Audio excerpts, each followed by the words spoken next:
ओम नमः चंडिकाय। ओम चंडिका देवी को नमस्कार है। मार्कंडेय जी ने कहा, पितामह, जो इस संसार में परम गोपनीय तथा मनुष्यों की सब प्रकार से रक्षा करने वाला है और जो अब तक आपने दूसरे किसी के सामने प्रकट नहीं किया हो, ऐसा कोई साधन मुझे बताइए।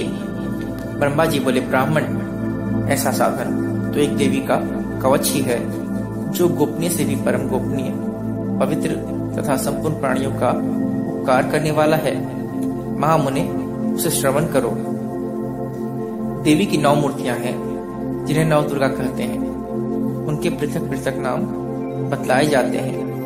प्रथम नाम शैलपुत्री है, दूसरी मूर्ति का नाम ब्रह्मचारिणी है, तीसरा स्वरूप चंद्रघंटा के नाम से प्रसिद्ध है, चौथी मूर्ति को कुष्मांडा कहते हैं, 5वीं दुर्गा का नाम स्कंद माता है, देवी के 6ठे रूप को कात्यायनी कहते हैं, 7वां काल रात्रि और 8वां स्वरूप महागौरी के नाम से प्रसिद्ध है, 9वीं दुर्गा का नाम सिद्धिदात्री है। ये सब नाम सर्वज्ञ महात्मा वेद भगवान के द्वारा ही प्रतिपादित हुए हैं। जो मनुष्य अग्नि में जल रहा हो, रणभूमि में शत्रुओं से घिर गया हो, विषम संकट में फंस गया हो तथा इस प्रकार भय से आतुर होकर जो भगवती दुर्गा की शरण में प्राप्त हुए हों, उनका कभी कोई अमंगल नहीं होता। युद्ध के समय संकट में पड़ने पर भी उनके ऊपर कोई विपत्ति नहीं दिखाई देती। उन्हें शोक, दुख और भय की प्राप्ति नहीं होती। जिन्होंने भक्ति पूर्वक देवी का स्मरण किया है, उनका निश्चय ही अभ्युदय होता है। देवेश्वरी, जो तुम्हारा चिंतन करते हैं, उनकी तुमने यह संदेह अच्छा करती हो।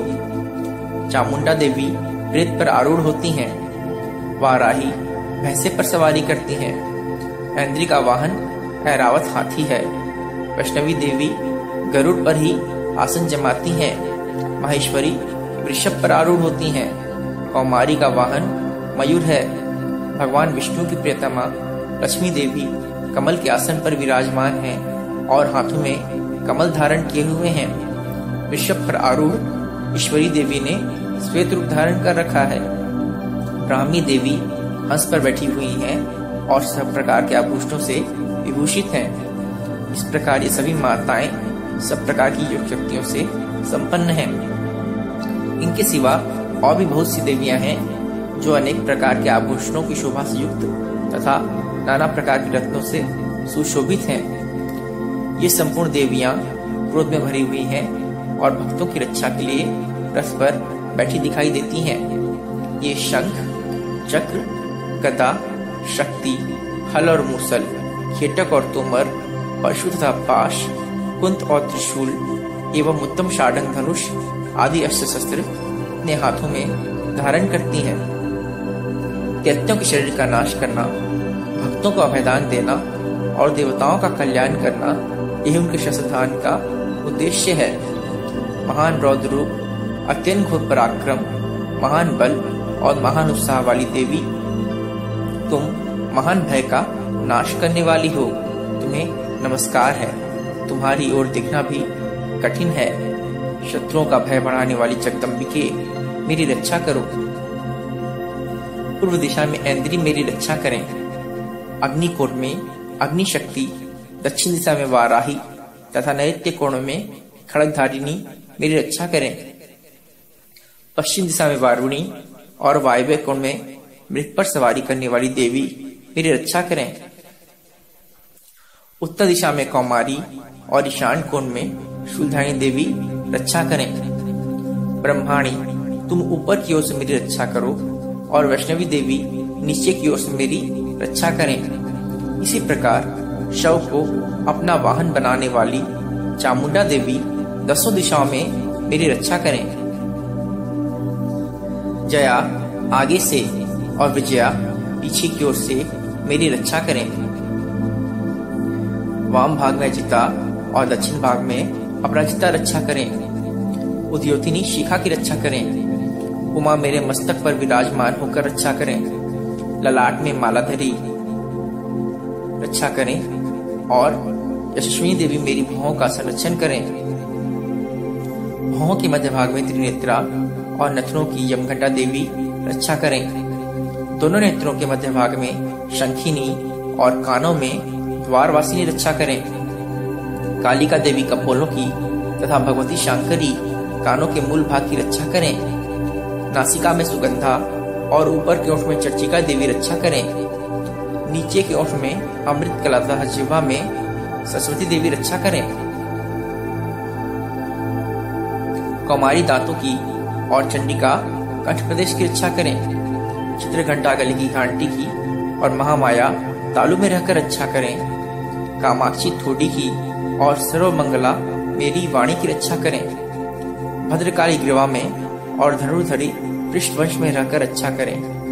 कंठ के बाहरी भाग में नीलग्रीवा और कंठ की नली में नलकुबरी रक्षा करें। दोनों कंधों में खड़गनी और मेरी दोनों भुजाओं की वज्रधारिणी रक्षा करें। दोनों हाथों में दंडिनी और अंगुलियों में अंबिका रक्षा करें। दोनों हाथों में दंडिनी और अंगुलियों में अंबिका रक्षा करें। शूलेश्वरी नखों की रक्षा करें। कुलेश्वरी कुक्षी में रहकर रक्षा करें। महादेवी दोनों स्तनों की और शोक विनाशिनी देवी मन की रक्षा करें। ललिता देवी हृदय में और शूलधारिणी उदर में रहकर रक्षा करें। नाभि में कामिनी और गुहा भाग की गुहेश्वरी रक्षा करें। पूतना और कामिका लिंग की और महिष वाहिनी गुदा की रक्षा करें। भगवती कटी भाग में और विंध्यवासिनी घुटनों की रक्षा करें। संपूर्ण कामनाओं को देने वाली महाबला देवी दोनों पिंडलियों की रक्षा करें। नारसिंही दोनों घुटनियों की और तेजसी देवी दोनों चरणों के पृष्ठभाग की रक्षा करें। श्रीदेवी पैरों की अंगुलियों में और तलवासिनी पैरों के तलुओं में रहकर रक्षा करें। अपनी दाढ़ों के कारण भयंकर दिखाई देने वाली दष्टा कराली देवी नखों की और ऊर्ध्वकेशिनी देवी केशों की रक्षा करें। रोमावलियों के चित्रों में कौबेरी और त्वचा की वागीश्वरी देवी रक्षा करें। पार्वती देवी रक्त, मज्जा, वसा, मांस, हड्डी और मेद की रक्षा करें। आंखों की काल रात्रि और पित्त की मुकुटेश्वरी रक्षा करें। मूलाधार आदि कमल कोशों में पद्मावती देवी और कफ में चूड़ामणि देवी स्थित होकर रक्षा करें। मूलाधार आदि कमल कोशों में पद्मावती देवी और कफ में चूड़ामणि देवी स्थित होकर रक्षा करें। नख के तीसरी वालम की रक्षा करें, जिसका किसी भी अस्त्र से वेदन नहीं हो सकता। वह अभेद्या देवी शरीर की समस्त संधियों में रहकर रक्षा करें। ब्रह्माणी, आप मेरे वीर्य की इच्छा करें। छत्रेश्वरी छाया की तथा धर्मधारी देवी मेरा अहंकार, मन और बुद्धि की रक्षा करें। हाथ में वज्र धारण करने वाली वज्रहस्ता देवी मेरे प्राण, अपान, व्यान, उदान और समान वायु की रक्षा करें। कल्याण से शोभित होने वाली भगवती कल्याण शोभना मेरे प्राण की रक्षा करें। रस, रूप, गंध, शब्द और स्पर्श, इन विषयों का अनुभव करते समय योगिनी देवी रक्षा करें तथा सत्वगुण, रजोगुण और तमोगुण की रक्षा सदा नारायणी देवी करें तथा सत्वगुण, रजोगुण और तमोगुण की रक्षा सदा नारायणी देवी करें। वाराही आयु की रक्षा करें। वैष्णवी धर्म की रक्षा करें तथा चक्रिणी देवी यश, कीर्ति, लक्ष्मी, धन तथा विद्या की रक्षा करें। इंद्राणी, आप मेरे गोत्र की रक्षा करें। चंडिके, तुम मेरे पशुओं की रक्षा करो। महालक्ष्मी पुत्रों की रक्षा करें और भैरवी पत्नी की रक्षा करें। मेरे पथ की, सुपथा तथा मार्ग की क्षेमकरी रक्षा करें। राजा के दरबार में महालक्ष्मी रक्षा करें तथा सब ओर व्याप्त रहने वाली विजया देवी संपूर्ण भयों से मेरी रक्षा करें। देवी, जो स्थान कवच में नहीं कहा गया है, अतएव रक्षा से रहित है, वह सब तुम्हारे द्वारा सुरक्षित हो, क्योंकि तुम विजयशालिनी और पापनाशिनी हो। यदि अपने शरीर का भला चाहे तो मनुष्य बिना कवच के कहीं एक पग भी न जाए। कवच का पाठ करके ही यात्रा करे। कवच के द्वारा सब ओर से सुरक्षित मनुष्य जहाँ जहाँ भी जाता है, वहाँ उसे धन लाभ होता है तथा संपूर्ण कामनाओं की सिद्धि करने वाली विजय की प्राप्ति होती है। वह जिस अभिष्ट वस्तु का चिंतन करता है उसको निश्चय ही प्राप्त कर लेता है। वह पुरुष इस पृथ्वी पर तुलना रहित महान ऐश्वर्य का भागी होता है। कवच से सुरक्षित मनुष्य निर्भय हो जाता है। युद्ध में उसकी पराजय नहीं होती तथा वह तीनों लोकों में पूजनीय होता है। देवी का यह कवच देवताओं के लिए भी दुर्लभ है। जो प्रतिदिन नियम पूर्वक तीनों संध्याओं के समय श्रद्धा के साथ इसका पाठ करता है उसे दैवी कला प्राप्त होती है तथा वह तीनों लोकों में कहीं भी पराजित नहीं होता। इतना ही नहीं, वह मृत्यु से रहित हो 100 से भी अधिक वर्षों तक जीवित रहता है। मकड़ी, चेचक और कोढ़ आदि उसकी संपूर्ण व्याधियां नष्ट हो जाती हैं।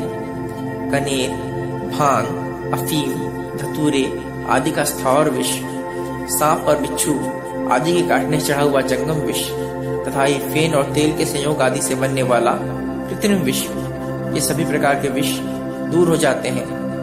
उनका कोई असर नहीं होता। इस पृथ्वी पर मारण, मोहन आदि जितने आभिचारिक प्रयोग होते हैं तथा इस प्रकार के जितने मंत्र यंत्र होते हैं वे सब इस कवच को हृदय में धारण कर लेने पर उस मनुष्य को देखते ही नष्ट हो जाते हैं।